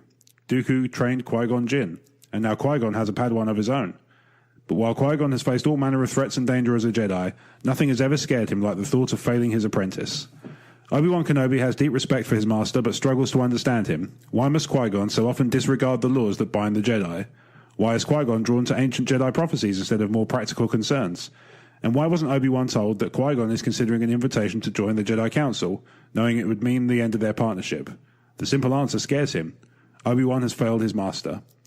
When Jedi Rael Averross, another former student of Dooku, requests their assistance with a political dispute, Jin and Kenobi travel to the royal court of Pijal for what may be their final mission together. What should be a simple assignment quickly becomes clouded by deceit and by visions of violent disaster that take hold in Qui-Gon's mind. As Qui-Gon's faith in prophecy grows, Obi-Wan's faith in him is tested, just as a threat surfaces that will demand that master and apprentice come together as never before or be divided forever. You are good at that. Thanks. That's kind of you to say. Yeah, well. Friend. So it's set. My impression was it was a couple of years before Phantom Menace. Not long. I crunched for numbers because it says Obi-Wan's 17, and I think it's 6 years before Phantom Menace. Okay, fair enough. Annoyingly, the timeline in the book only tells you in what order they come. Yeah. It didn't tell you when. I think I crunched for numbers. I think it's 6 or 7 years before Phantom Menace. Oh, okay. It's further back than I thought then. Yeah, because he's 17. It says Obi-Wan's 17. I think he's 24 in Phantom Menace. Really? That old? Yeah. Okay. Yeah. So it seems like he's been a Padawan for ages then. Well, maybe he's just crap at it. It could be. Yeah, I mean, he's just rubbish. So I'm jumping on Wikipedia again. That's fine. Overall thoughts. What do you think? I loved the background and character it gave to Qui-Gon and Obi-Wan. Mm-hmm. I loved the depth it gave the Jedi Council, specifically Yoda and Mace Windu, and the miscellaneous Jedi who pop up in Phantom Menace and promptly disappear again. Okay. I really liked the exploration of the prophecy as well. That was obviously cool, yeah. A major plot point. Yes. Phantom Menace is 20 years old. It's the first time we've really gone into the prophecy of a chosen one in any depth. Yes. I appreciate the new canon isn't 20 years old, but no, it's true, even so, you think that would have been touched on. Yes. There was something in there that caught my eye about the prophecy. Obi-Wan is 25 years old at the time of Phantom Menace. Okay, yeah, so about 7, 8 years then. Makes sense. Yeah. Okay. So there was something that caught my eye about it, but we'll dig into a bit more depth as we go along. But overall, you were positive on it. I liked all those background elements. I just wish the main story had been a bit stronger because it was fine, but it wasn't. I just wish there'd been a bit more meat to the main story to hang those lovely touches of chrome and background shading on. Okay, fair enough. What did you think? I thought it was good. The only thing I noticed about it was it felt like it was building and building and building and building, and then a switch flipped and suddenly the plot. It was very, very. There was a point where the plot kind of, really kicked in, and then suddenly it was over again. Yeah, I know what you mean. Actually, yeah. It was almost, and I think it was because it's about the hardback's about 300 and something pages, and it felt like for about 275 of them, you hadn't seen the full plot unfold. Yeah, and then suddenly in 20 pages, it's done. A bit of a pacing rush towards the end. Yeah, that was it felt quite rushed in that respect. Having said that, I thought the action scenes scattered throughout it were well paced and felt Star Warsy. There was just I think the problem was just not so much the pacing of those scenes. It was the bits in between. Long periods of exposition. Yes. Followed by chats punctuated by brief interludes of action. Yeah. It is kind of prequely though in that respect. Yes, that's very true. It almost fits well with the era in that the films are a bit more like that. Yeah, they don't have the frenetic pace something like A New Hope does. Yeah, it's odd. A New Hope is tight. There's no wasted space in A New Hope. No, definitely not. But I agree. Phantom Menace has more of an ebb and flow to it. Yeah, whereas this kind of fits in more with that sort of sequel era stuff. Yeah. Okay. I like that idea. Overall, like I say, I quite liked it. I thought it was, I enjoyed the story. It simultaneously didn't, there was a bits that were really quite predictable, and then there were bits that I thought, oh, okay, that was a pleasant surprise. Yes. And I thought that was, that was a pleasant experience in that respect. It wasn't, there were sort of twists and turns, but they didn't all just feel really, really telegraphed. There were moments where I went, oh, wow, I did not expect that. And it sort of genuinely caught me off guard. Yes. And like I say, I'm sure we'll touch on those a bit as we go along. What kind of stood out for you in terms of bits and pieces? I liked Rail as a character, actually. Who, out of interest, so I liked him as well. Who were you picturing in your head? Wes Bentley. Really? Yeah. Okay, that's interesting. Because he's a bit, Rail's supposed to be a bit, I think he's supposed to be a bit older. He's sort of in his 50s and stuff, but I was picturing Matthew McConaughey quite easily. Okay. And we've not had him yet. I suppose he should be about the same age as Qui-Gon, really, as Liam Neeson, shouldn't he? Maybe Wes Bentley is pitching a bit young. Maybe. But yeah, he was kind of... Yeah, McConaughey works, actually. Yeah, just that, I realise it's a little bit of an easy jump because he sort of speaks with a sort of southern drawl. And they kind of touch on the fact that he's got an accent that's not Coruscanti because he didn't start off there and he's probably came there too late. Presumably, Obi-Wan Kenobi came from Britain. Yeah. Planet Britain. Yeah, Stu John. But, yeah, in my head, he was Matthew McConaughey. Okay, yeah, that works. Yeah, I could see that working quite well, in fact. And like I say, we haven't had him in Star Wars to date. No. We had Woody, but not Matthew. Yeah. Woody McConaughey? Yeah, Woody McConaughey, yeah. Yeah. Yeah, I think he's changed his name for stage. I want to say Warwick Davis. Obviously, I am not seriously suggesting that that Warwick Davis is the lost McConaughey. I liked that the Jedi Council weren't necessarily portrayed in a very positive light because you saw so much of it from Qui-Gon's perspective. Yeah, they did have a bit of that to it. I think, obviously, the prequel era Jedi have been ragged on quite heavily over the years. They kind of give them a bit of a hard time in Last Jedi as well, because obviously Luke's sort of documenting their failures and telling Rey, and probably anybody who'd listen.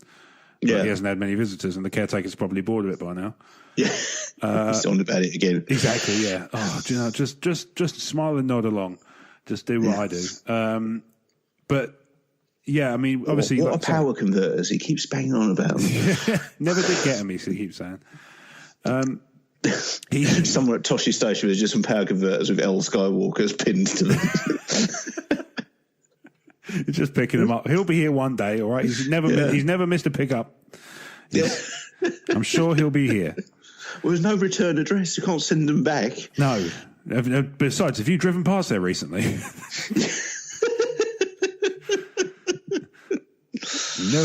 No, do not need that. Thank you. CSI Tatooine is very confused by the whole situation. Oh man, there's a series that needs to happen. I would go with that. Get Sinise involved because they haven't done Thrawn yet, but I don't know if they're going to. So just get him involved. CSI Tatooine instead. They'd probably just use Mikkelsen again, wouldn't they? Yeah, could do. I suppose. Yeah, Sinise might work as Rael actually. Not Mads, the other one. Oh, yeah, I know the one you mean. One who's Thrawn, whose name escapes me at the moment. Yeah, Lars? Maybe Mix? Lars. Nick? Mick's not dead. Yeah. I don't know Mick is the answer. Okay. Apologies to Mr. Henriksen? Lance Henriksen. Sorry, Lance Henriksen, just in general. I'll stop doing it. Oh, good. Professionals. What was I saying? Sinise might work. Yeah, Sinise might work as Rael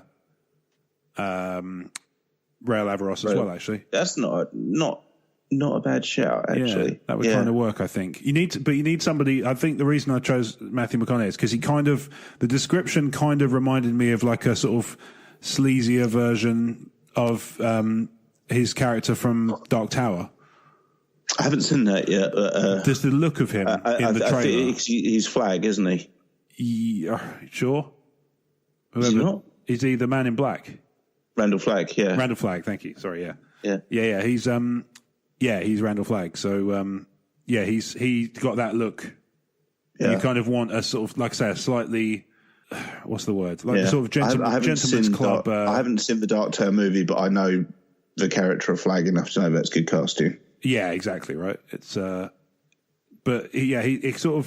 it seems like a sort of the kind of Man in Black Randall Flagg who would frequent gentlemen's clubs. That's kind of where I saw Rael Averross landing in terms of look. Lars Mikkelsen, thank you. Right, yeah. That's a reason.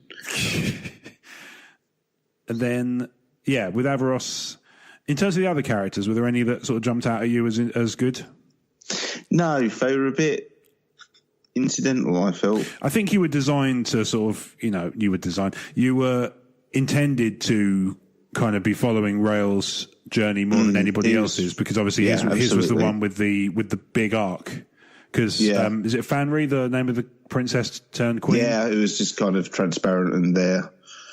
Yeah, I mean, it was, she was fine, but we didn't really get a sense of any of her backstory.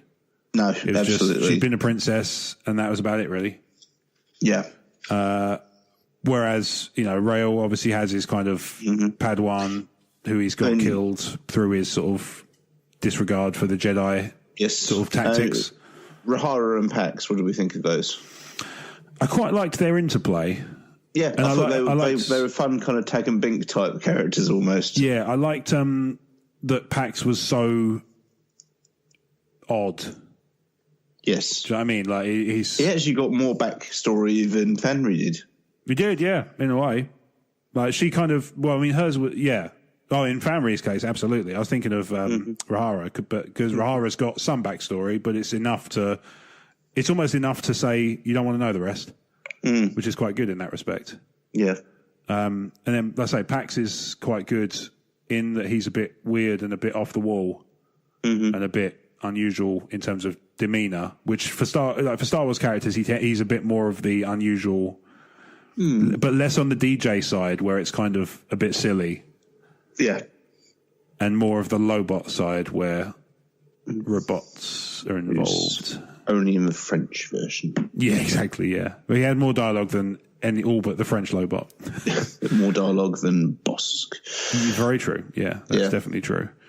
I'm a big fan of Claudia Gray. Yes. I think this is probably my least favourite of her Star Wars books so far. Okay. As I say, I think the characters are absolutely nailed, but just from that main story, as you say, it just kind of it blew away like some sugar puffs in the breeze by the end of it and didn't really matter. That's an interesting simile there. I like that. Yeah, I don't know why my brain works that way either. No, that's fair enough. It's totally fair. So there's a lot to dig here, especially if you are a Star Wars fan, and if you are enough of a Star Wars fan that you subscribe to a Star Wars podcast and stick around post credits for spoiler content, then I'm willing to bet you're a Star Wars fan. That's fair to say. There's enough here for Star Wars fans to get their teeth into. I think there's with specific regard to building up on Qui-Gon and Obi-Wan's early relationship. How did you find the Dooku? The kind of the side plot that's running in the background. It's not what's the word? It's not that it's not deep. It's not overdone. I don't think. It's sort of just hinted at in the background. It's hinted at like earlier than I was under the impression he started. I knew he'd left for Jedi Order. Yeah, but wasn't it Qui-Gon's death that led him to explore the Sith, where it's kind of hinted at the end of this that he's already heading down that path? Well, at the very least, he's taking a sort of obsessive interest in the prophecies.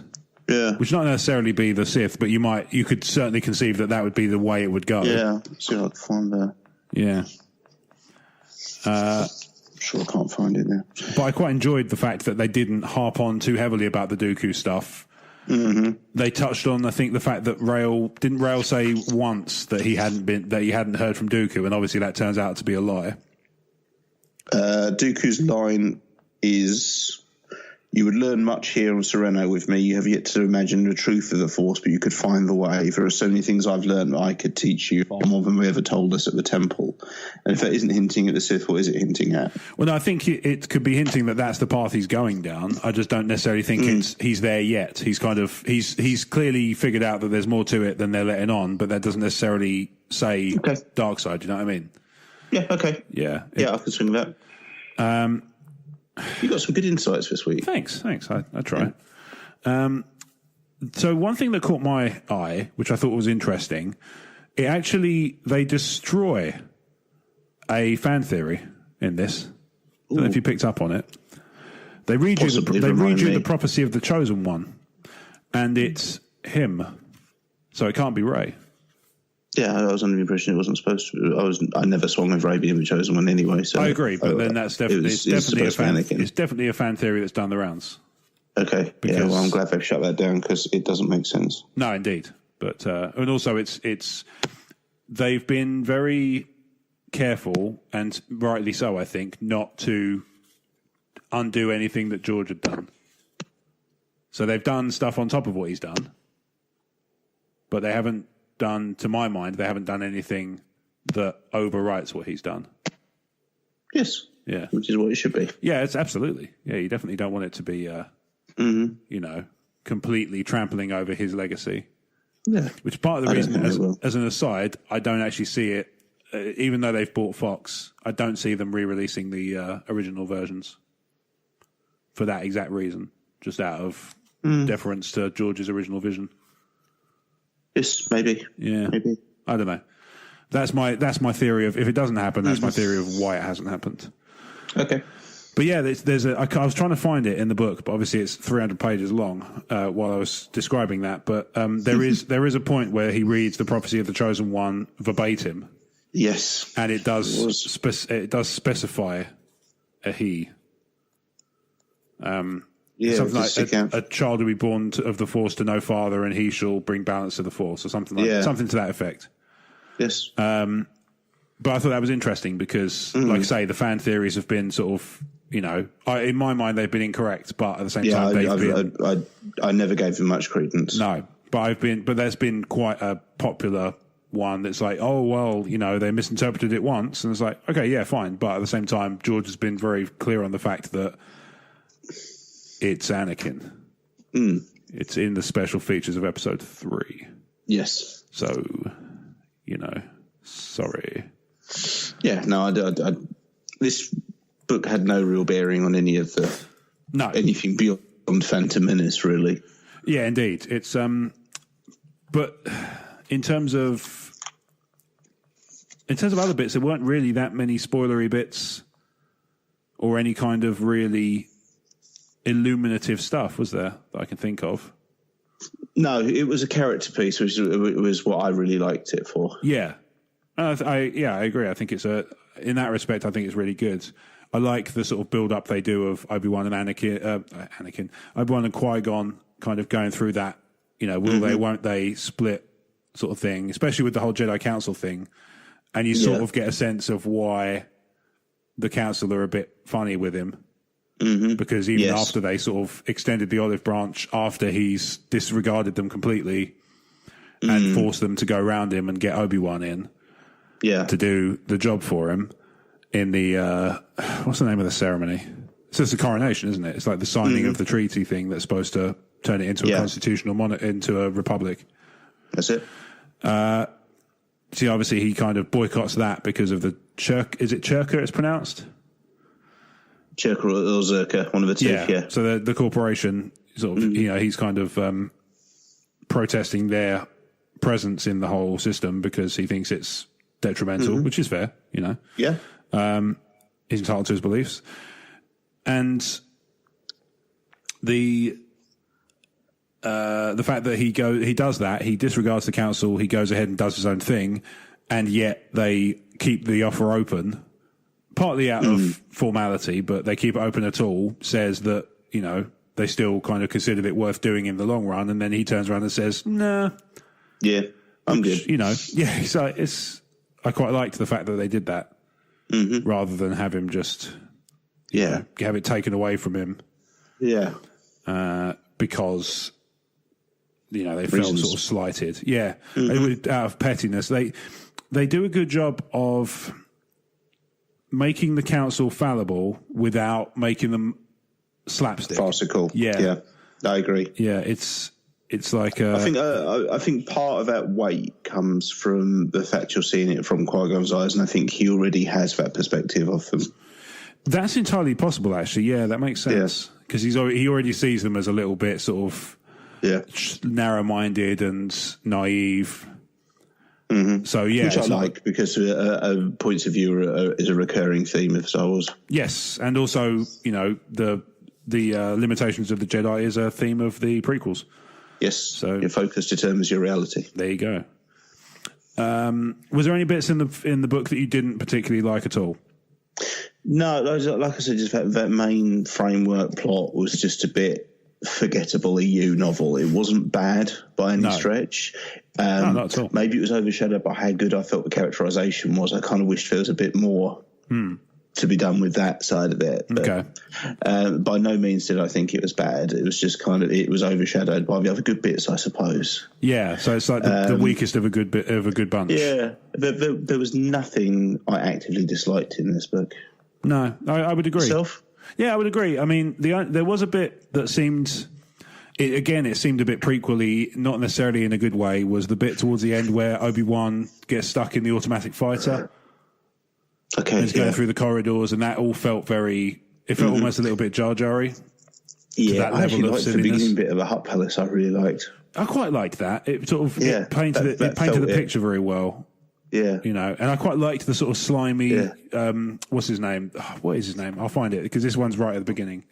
Mm-hmm. He's got an unusual name with begins with a TH or something, Thulisib or something like that. Oh, you're good at this. Yeah, that's off the top of my head, but I don't know how close I am. Let's see. Not Wambo. Wambo. Thurable. Yeah, okay, that's a good Star Wars name. Yeah, and it's not. I wasn't far off. Yeah. Yeah, I've just accidentally flicked at other books by Claudia Gray, and it's Star Wars Lost Stars, Star Wars Bloodline, Star Wars Leia, Prince of Alderaan. So no wonder this is fourth place by default. I don't think I've read Leia, Princess of Alderaan. I have a paperback. I can actually dig up for you. I definitely haven't read Lost Stars. I know that. I have wanted to, but I just never got round to it. I think in the UK it's iBooks exclusive. That's why. And yes, I don't read iBooks because I'd hunted down iBooks. Despite that, it's probably worth doing. Mm-hmm. I mean, in terms of, I thought it was overall a really strong book. I mean, yes, I can't really. It's tricky because I don't want to. Although we've kind of opened ourselves up to the spoilery bits, I'm wary of just reading the book, as in just going through the entire. Yeah. There was, tell you what, it wasn't a thing I disliked, but it did feel pretty obvious to me that the performance artists were never going to be the real baddies. Yeah, they were rather obviously a smokescreen, weren't they? Yeah, and it just, that's fine. Obviously that's apparent, but it should be kind of, what's the word? It shouldn't be, for me, it should be a surprise to the character when it's a surprise to the audience. Yeah, a twist is a strong way of putting it, but that level of misdirect should be revealed. Everybody should kind of catch on around the same time. Whereas, as soon as they sort of found the blackguards, they call them, they're sort of what turned out to be Princess Fanry's sort of splinter outfit. Mm-hmm. As soon as I wasn't sure if it was blackguards because the English pronunciation of that is blackguard. Yeah, I don't know. So that's how I'll pronounce it, but I might be wrong. Blackguard makes sense considering what they look like, but I have no idea. Is the answer? Yeah. But I just felt like as soon as I'm trying to think where exactly in the story you first encounter those group of soldiers. I think it's on the moon. Mm-hmm. As soon as you encounter them, I'm sitting there thinking they're a separate thing. Yeah. Initially, I thought there might be the early indicators of the Separatists. Mm-hmm. But Obviously, that turns out not to be the case, but it just seemed quite apparent to me fairly quickly that as soon as you encountered them, they weren't anything to do with the opposition. Mm-hmm. But I was pleased just generally to get some prequel era supporting materials, which has been distinctly lacking since the canon reboot. Totally. What's interesting about this, because obviously you get a timeline in the book. Mm-hmm. What's interesting is reading that timeline in the context of, where things sit. So in between Phantom Menace and Attack of the Clones, there is now nothing. Yeah. This is now the only thing. So this is pre-Phantom Menace.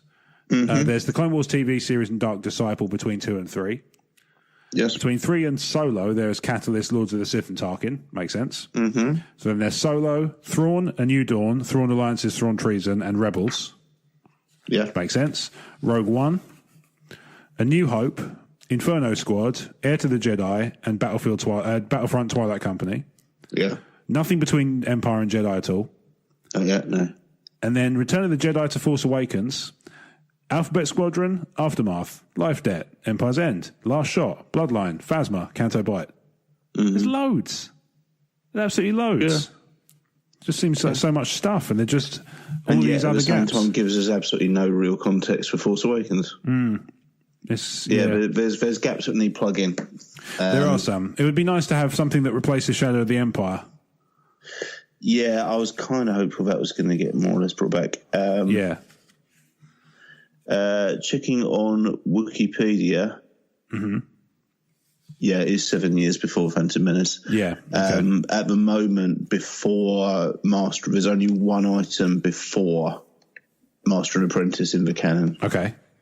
Which is a short story called A Recipe for Death, which is in Tales from a Galaxy Far, Far Away, Aliens. Oh, okay. Which recounts the disappearance of a sous chef working at Maz Kanata's castle. Okay. And yeah, it's... Come on, stupid computer. Yeah, it's a short story that doesn't really appear to be of any significance. So the first major story is now Master and Apprentice. Yeah, okay. Some comics filling in background story. There's a Qui-Gon Age of Republic story coming out, a few Yoda short stories in the Star Wars main series, a Darth Maul prequel series, and then into Phantom Menace. So there's not a lot. No, indeed. There is not a lot. This is true. And it would be nice to have more. But at the same time, don't churn it out. No, indeed. It'd be a healthy balance is important for these sorts of things. Absolutely. If anything, I'd like there to be more kids' series of books like they did for Jedi Apprentice series. I don't know, is that a thing anymore? You used to get like a series of like 20 books for kids that are quite... I feel like there are some kids' Star Wars books, because I remember... Yeah, but they tend to be more substantial young adult novels, don't they? They don't seem to do those series of novellas almost that they did for stuff like the Jedi Apprentice series. Or the one for young Anakin, whose name escapes me at the moment. Yeah, I can't think. No, but you used to see they were quite thin books, kind of aimed like junior school age. Yeah, I know the kind. Yeah, yeah. I'm amazed because that will fill up the timeline nicely. Yeah, there are Adventures in Wild Space. That's the kids series, isn't it? I've got them. They're about that size, but they're like a series of 6. I think they're not really they were like almost ongoing series back when I was younger. But aimed at 7+. Apparently, times change. Yeah, they're good. And written by Tom Huddleston. So close. Yeah, so close. Yeah, and they've just come out on Audible over here as well. Oh, nice. Yeah. Okay. Probably not Mark Thompson. No, or Jonathan, definitely not Jonathan Davis. It's a good fun series. Yeah. Okay. Nice. So in terms of where does this sit in the overall kind of Star Wars novels, the canon stuff? Of canon stuff. Yeah, because you've identified it as the sort of your the weakest feeling Claudia Gray one, although that's a good list. Yeah, there's no shame in being fourth in that list. No, totally. I'd say she's probably the best. Zahn is good in the new canon. Zahn's very good. But in the new canon, he's kind of had a lot of his wings clipped. Okay. Because obviously he's only writing the Thrawn trilogy now. Kind of wish Lucino would do more, to be honest. Lucino is good. Very good. This is kind of like upper middle, maybe, I guess. Okay. See, for me, it outdoes. I mean, for me, despite, not because they're bad books, but because I just can't get on with them, the Aftermath is sort of where I see my least favourites. They're my least favourite of the new books, yeah. Of the ones I've read. Some stuff to like in there, but... Yeah. No. Of the ones I've read, I should say. Yeah. Last Shot was good, actually. Yeah. Dark Disciple was quite strong, I remember thinking. That was quite a good book. Dark Disciple is good, but relies a lot on prior knowledge of having watched all of the Clone Wars. I didn't feel that way. I haven't seen a lot of the Clone Wars, and I still felt like I could follow it. Maybe my perspective is skewed then. It could be one of those things where it gains a lot from having seen it. Like having seen Rebels for Rogue One. You get a lot of little extras that you sort of go, oh, I recognise that. I need to revisit Catalyst, actually. Catalyst is a great book. Yeah. Actually, I really liked both the Battlefront books and wasn't expecting to. I haven't done those. I've heard they're good. No, they're good. Yeah, I've heard they're good. For me, it's kind of, I'd say kind of... There's been no absolute stinkers of the new canon. So if you say Aftermath isn't great, but there's a lot of good bits and stuff to like in it, I don't know if there's been any absolute stinkers so far. There's no Crystal Stars. There's no Crystal Stars. There's no... Planet of Twilights. Corellian Conflict. Not Corellian Conflict, it's an Armada expansion. Oh, you know what I mean? It's the Showdown at Centrepoint ones, isn't it? Yeah, the crap ones. This is a Corellian trilogy, isn't it? Yeah, I think it might be a Corellian. Yeah. Black Fleet Crisis is what I'm thinking of, which was also not good. Yes. There were some good ones. That was the era where they'd kind of run out of steam, but it was before the Fraundiology and Vector Prime. Yes, yeah. So it was just a lot of faff with no real progression. Yeah, that was a rough time, I think. Yeah. Not the best output there. I think that was probably the period where video games were stronger. Maybe it made you very aware that Vector Prime was needed. Yeah, which thankfully it came out. So there's that. A shake-up was needed, and the Fraundiology ended almost like the first volume of the stories. Brilliantly. It wrapped it all up, but also left it over to do something new. And then Vector Prime came off, and just everything after Vector Prime was really good. Yeah, I mean, I liked all the Thrawn stuff in the old Legends, as well as I like so far what I've read of the new Thrawn stuff, which I think is only the middle one, which is an odd choice on my part. But I haven't even done the series of Rebels he's in. I've been so crap at catching up with Rebels. I've done series 3. I don't know if he's turns up in series 4.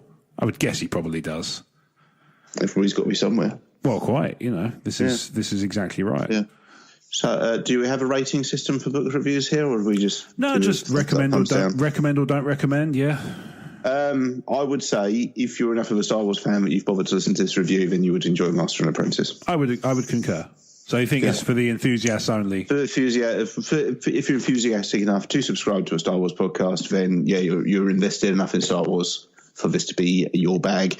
If you're a only watch for movies type of Star Wars fan, which is a perfectly valid type of fan to be, sure, then you're probably not hearing this review and anything I say is invalid.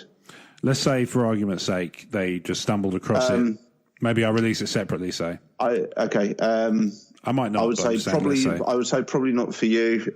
Purely, there are other novels I would recommend to you first if that was how you wanted to get into this kind of stuff. Okay, so if it's one of those ones that if you're obviously if you're a fan of the prequel era, then I would say it definitely is for the people who are really heavy into the prequels, because it's fleshing out the characters you probably like the most. Yes. Otherwise, I would concur. I think it's for the enthusiasts and the completionists who want to read, who want to devour everything. Yep, which is us. Claudia Gray's great. And it's not by any means a bad book, but I think she's done far better books. Yep. Even within Star Wars. Yep. Yeah, I agree. Yeah. Cool. To reiterate, this being her 4th best book is by no means not a shameful thing. Yeah, by no means a knock, because she's done some rather excellent books. Yeah, totally. Over the years. Please do more. We love you. Yeah, absolutely. And if you're listening, come on the show. Why not? The invitation's open. Yeah.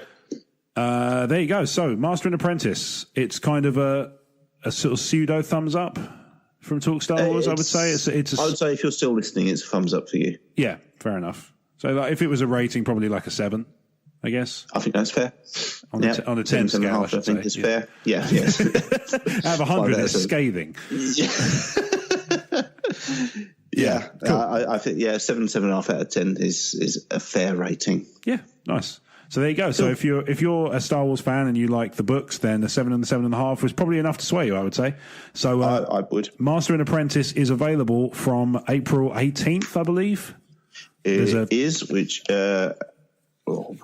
when's this coming out? Monday. So 3 days. 3 days. Okay, cool. So we've got the jump on you there. Yeah. So a few days. So this comes out a few days before. Thursday comes out. So check it out then. Yeah. So there you go. If you've from Century and Penguin Random House. Century and Penguin Random House, which Penguin Random House sounds familiar for the audiobooks. Yes, £20 in hardback. I don't have pricing information for ebooks or Audible, I'm afraid. Or non-UK. Yeah. I only have the press release from that's UK. Fair. That's fair enough. But there you go. If you've enjoyed the review and it sounds like it's for you, then go get it. Yeah. Seems like a good outcome from this discussion. Absolutely. Yeah, indeed. So if you've heard the show up until now, then you know obviously that we've done the shorter version of the outro, but I will take the opportunity to give an individual bit of love to each of the Star Wars Commonwealth podcasts. So in addition to Talk Star Wars, you can enjoy the Tumbling Saber, the Generation X-Wing podcast, the Nerd Room, the Rogue Squadron podcast, the San Diego Sabres radio podcast, the Tatooine Sons, a Star Wars podcast, a Retro Inc. podcast, and the Sandcrawler cast with Dan and Mike. So those are the 9 wonderful outfits that make up the Star Wars Commonwealth Podcast Network. If you're hearing this on Monday, hopefully we will have something celebration-shaped finding its way onto the feed as soon as it's feasible. In the meantime, check out potentially Master and Apprentice and let us know what you think if you do. Podcast at emotionally14.com is the place to do that. Yep. In the meantime, we will see you next week for episode 165. Unless we do something in between, maybe I'll find a way to label that up so it's still 165 next week. And in the meantime, may the Force be with you.